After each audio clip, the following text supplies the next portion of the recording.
আজকে আমি ভোট দিয়ে দিলাম, আসলে না, আজকে আমার দিদির মেয়ের অন্নপ্রাশন। তো আজকে আমরা যাচ্ছিলাম আমাদের বাড়ির পাশে একটা মন্দিরে, মদন গোপালে। এর জন্যই আমরা সবাই মিলে সকাল সকাল বেরিয়ে পড়েছি। এখানে আমার মা, দিদি, জামাইবাবু, একটা বোন আর আমার বাবা যাচ্ছে। আমার বাবার টোটো করে যাচ্ছিলাম। তো এখানে আমাকে কেমন লাগছে অবশ্যই জানিও।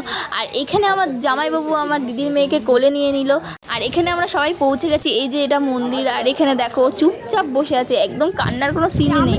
আর দেখো মন্দিরটা কত সুন্দর। তো আমরা এখানে ভেতরে যাচ্ছিলাম, আর আমরা আগে থেকে একটা থালি বুক করে রেখেছিলাম যাতে ওর 5 রকম তরকারি থাকে। আর এদিকে আমার দিদিরা আসছিল, আর আমি এদিকে চারিদিকে ব্যাকগ্রাউন্ডটা দেখাচ্ছিলাম। এখানে আমার দিদিও চলে এসেছে, আর এই দেখো এই বোনটা সারাটা ভিডিও করে করে কাটিয়ে দিল। আর এখানে এই যে এরা দুজন, আমি জানি না নাম কি এদের। তো এখানে আমার দিদির মেয়েকে সাজানোর জন্য আমার দিদির কোলে বসায় রেখেছিল। তো এটা আমার বড় দিদি।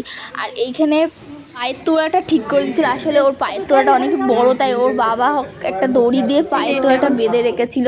তাই এখানে ফুল, মালা আর একটা মুকুট। ও তো এখন অনেকই ছোট, তাই মুকুটটা ওকে বারণ করছিল দেওয়ার জন্য। তো ও যখন খাচ্ছিল তখনই আমরা ফটো তোলার জন্য ওইখানে দিয়ে দিয়েছিলাম। আর এখানে ওকে মুকুটটা পরিয়ে দেখা হচ্ছিলো যে ওর বাবা ওর মাথায় মুকুট ধরে দিচ্ছে। এইখানে আমার দিদি আমাকে বলছে শঙ্খটা বাজা। আর এখানে এটা হলে এই মন্দিরের ঠাকুরমশাই, ইনিই প্রথম আমার দিদির মেয়ের মুখে ভাত তুলে দিয়েছে। তারপরে এখানে বলা হয়েছে যে আমার বাবাকে বসতে, যে আমার বাবা বলছে যে এখানে বসো, আর ঠাকুরমশাইটা বলছে যে আমার পাশে বসুন। আর তারপরে এখানে আমার বাবার কোলে দিয়ে দেওয়া হলো আমার দিদির মেয়েকে। আর আমার দিদির মেয়ের নামটাই বলা হলো না, আমার দিদির মেয়ের নাম হলো আরাধ্যা। এখানে আমার বাবা নার্ভাস হয়ে যাচ্ছে যে কীভাবে নেবে। আর এখানে আমরা চলে এসেছি, পুরো ভিডিওটা করতে পারিনি। তো আজকের মতো